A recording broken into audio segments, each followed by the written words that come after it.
joining us now from our sister station, 670 AM, 104.3. That's right. Is brand new. He is the one, the only, Matt Spiegel. Matt, thanks for jumping on today. Yeah, don't go skimping on the FM. That's an extra, I don't know how many watts, 50,000 We watts? get it. All right, we get That's it. the extra Humble wattage. brag, bro, okay?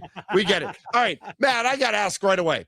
What's it like talking to a fan base every day that another fan base lives rent-free in 365 days a year? That when there's a baseball game going on, everybody doesn't even know there's a baseball game going on. They're just chanting about how much they don't like the opposing football team.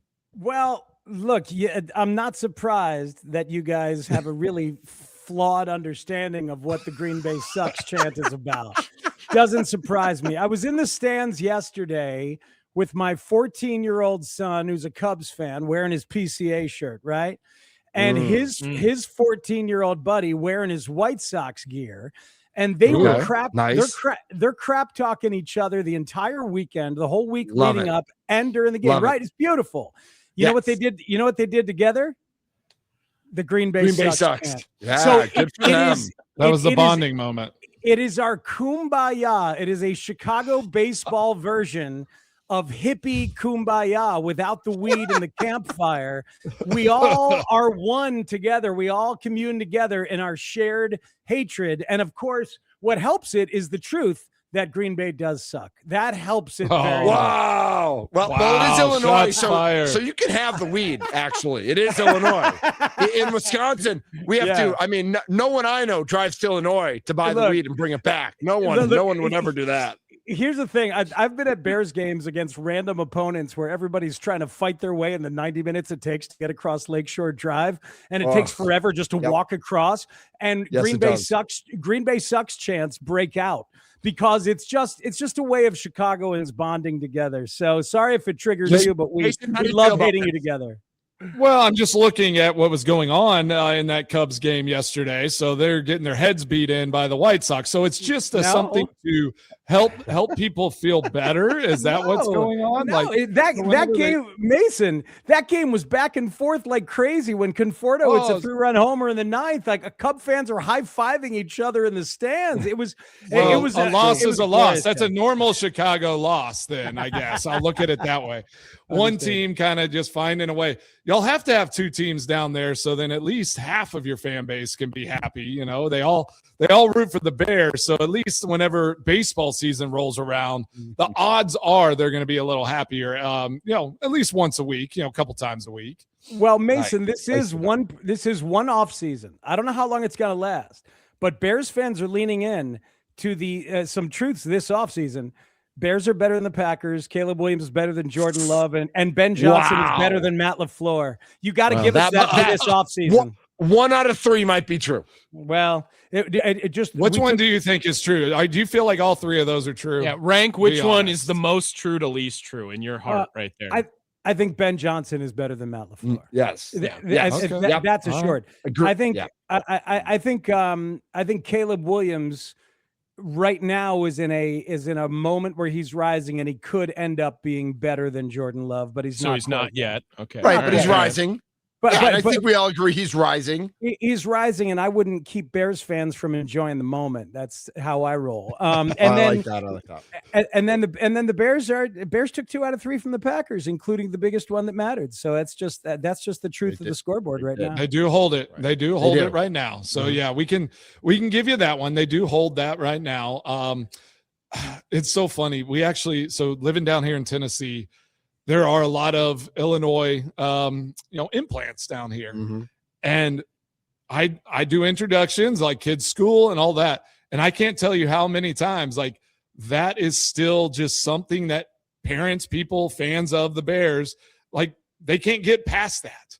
Like, we've had some weird interactions where I'm like, we're at a kids event and all that. And like, nothing to do with football, nothing to do with sports. And they enter it and then like, oh, and then like literally hand pulled back, like, I'm a Bears fan. Like, this is not gonna work. And I'm like, all right, like, I can appreciate it, but I guess our kids can't be friends now. That's not going to happen. Well, Even in a neutral site, we can't have friends down here. Maybe they can be, though. Wouldn't it be great if they could be? I feel like sports is that kind of healthy tribalism. Like there's a lot of nasty tribalism going on in the world, right? Politically and otherwise. Yeah. Sports is like, this is a fun way to lean into the hate and the vindictiveness. But the truth is that I hope your kids can be friends. You know what I mean? We're just watching a game. Yeah. It's just, at the end of the day, it's a game that we all love and care about. But yes,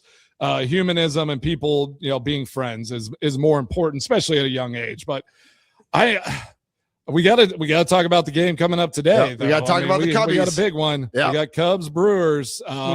Two teams playing some really good baseball.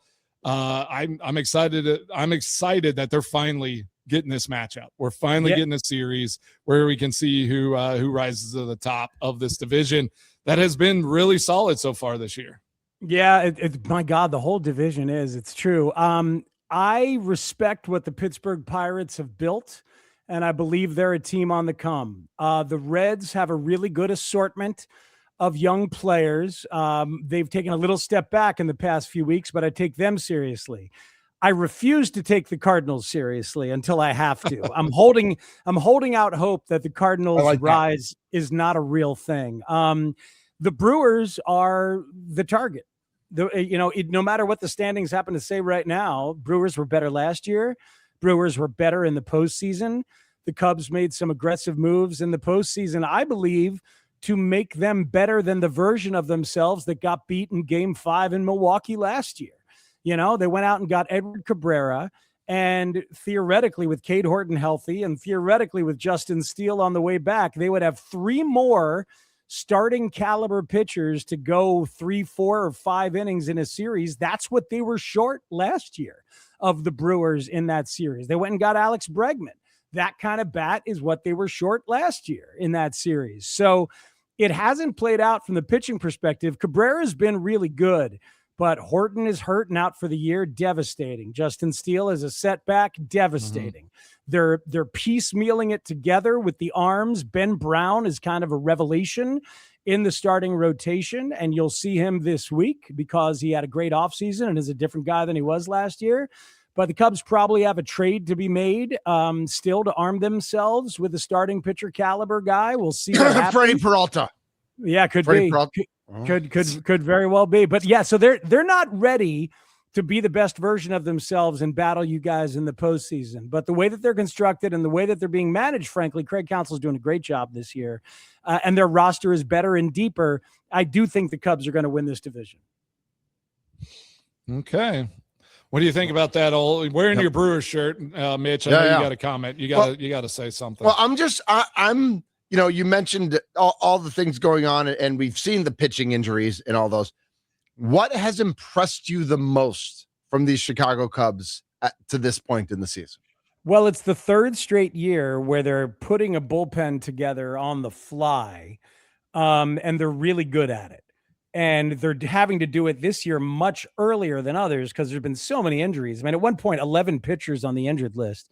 They lost 2 lefties, Caleb Thielbar and Riley Martin, within 20 minutes in the same game. It was crazy. So they're like Jacob Webb and Trent Thornton might be the top 2 righty setup guys. They were thorough afterthoughts. Your guy, Hobie Milner, has been acting as the number 1 lefty setup, getting outs. I love that dude. And Thielbar, I think, is coming back today, which will be a big deal. So rebuilding the bullpen on the fly. And then also that the roster, there were times the last couple of years where the bottom of the Cubs roster was sort of empty. Now the bottom of the roster has guys who make a difference. Michael Conforto has been great as a lefty bopper off the bench who probably will get a start at some point in this series.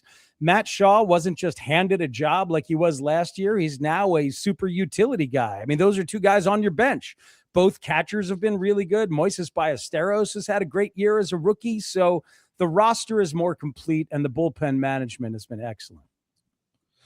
Oh, man. Hey, that's a great breakdown there. Matt Spiegel and Holmes on 670 The Score down in Chicago. whenever things go, wrong for Chicago and they just start saying, Green Bay sucks. And, I think it is that collective thing that you get it with our kids. I get it with my kids all the time. Like the isms, right? They'll just throw something out and you're like, what are you saying? It's like the 6-7 and all the stuff. I think the Bears still suck and the Green Bay sucks. That's fan base is just like, I'm uncomfortable. I don't like what's going on. We're going to yell these out, and we feel collectively better about the situation we're in right now. So I can appreciate that side of things. I do want to ask you from a Chicago perspective and like from the outside watching the Brewers, what do you think about Mizorowski and what he's been doing so far this year from just watching from, covering the Cubs and doing all that? I just like to hear from an outside perspective what you think of Jacob Mizorowski and the way he's pitching to start this season.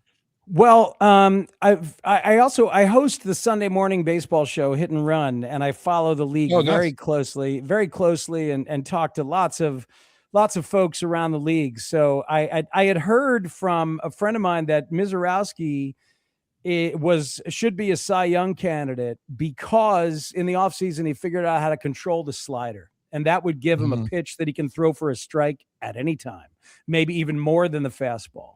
And I haven't checked back on the metrics, but the ability to use a depth of stuff to really pitch with sequencing and add some art to the undeniable dominance of the heat and everything is clearly what's going on. You don't dominate like this without the ability to think as a pitcher a little bit more. So clearly he's doing that, and it's incredibly impressive. I think guys like that are great for the game. I think he's also an emblem of what is terrifying about the state of baseball, because everyone is chasing velocity at all times, and it's leading to the rash of injuries all across the industry.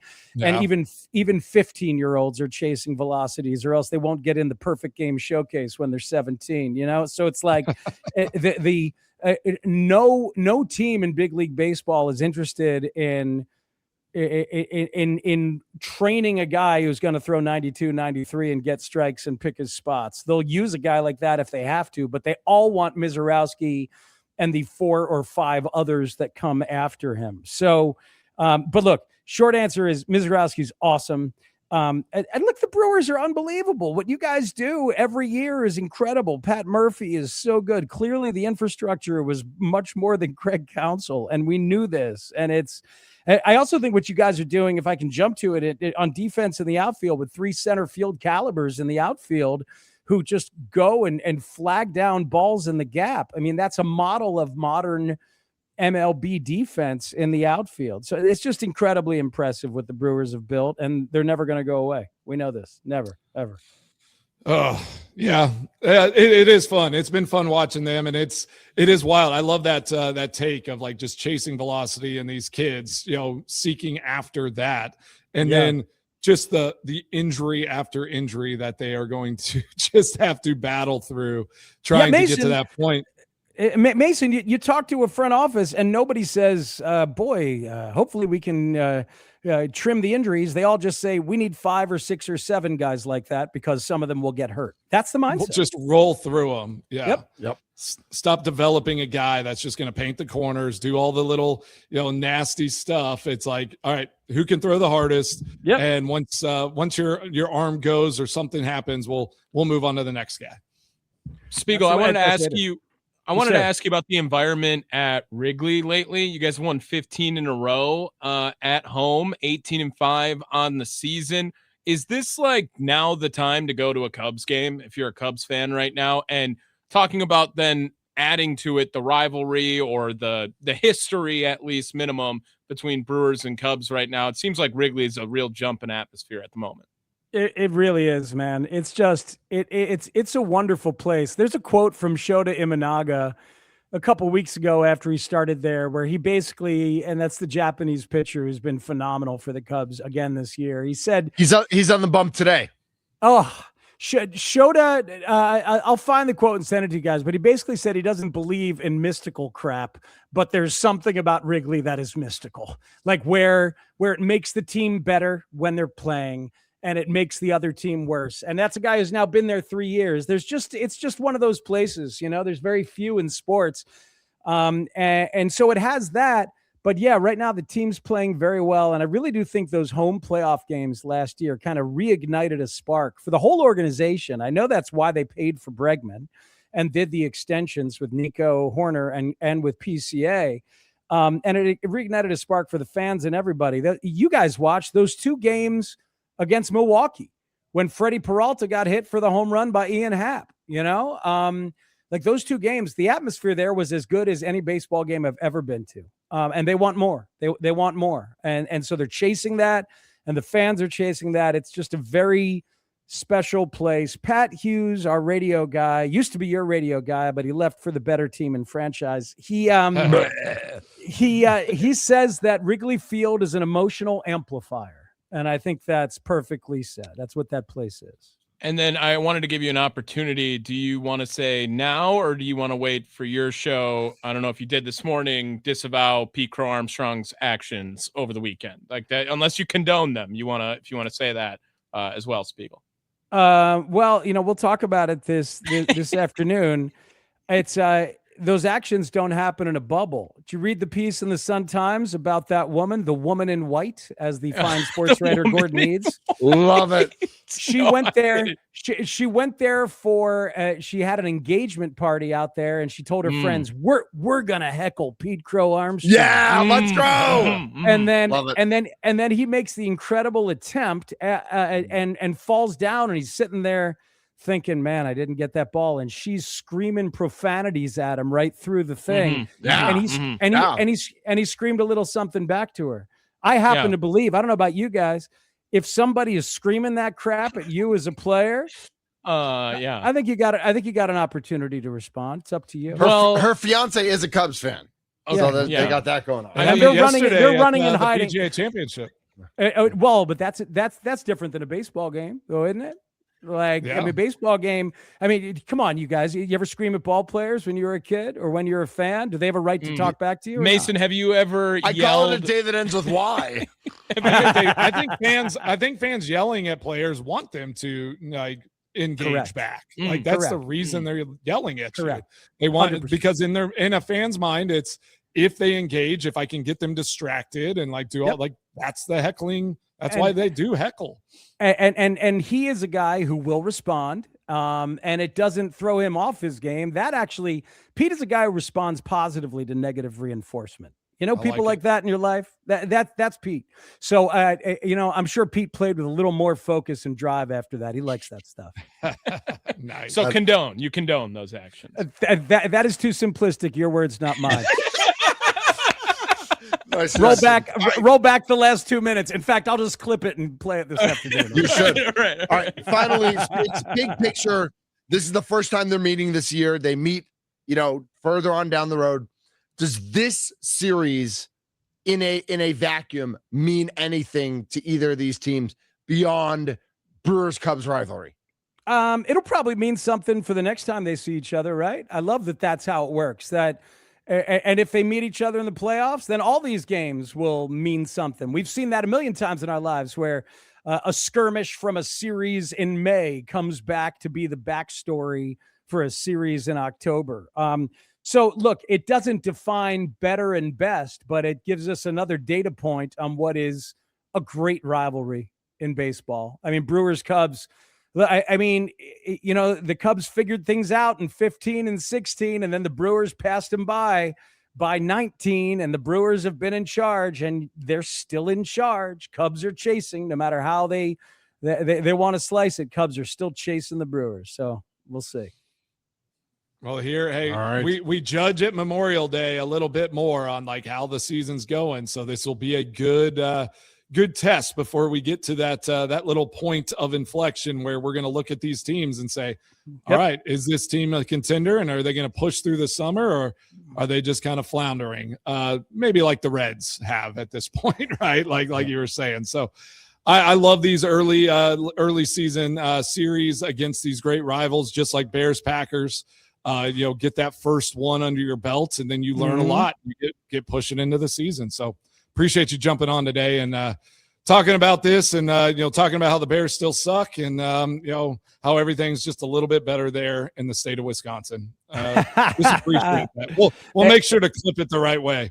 Yeah, appreciate you guys. Fun conversation. Just remember, Green Bay sucks. In all honesty, it is a communal coming together point for both fan bases. That's what it was. I love it.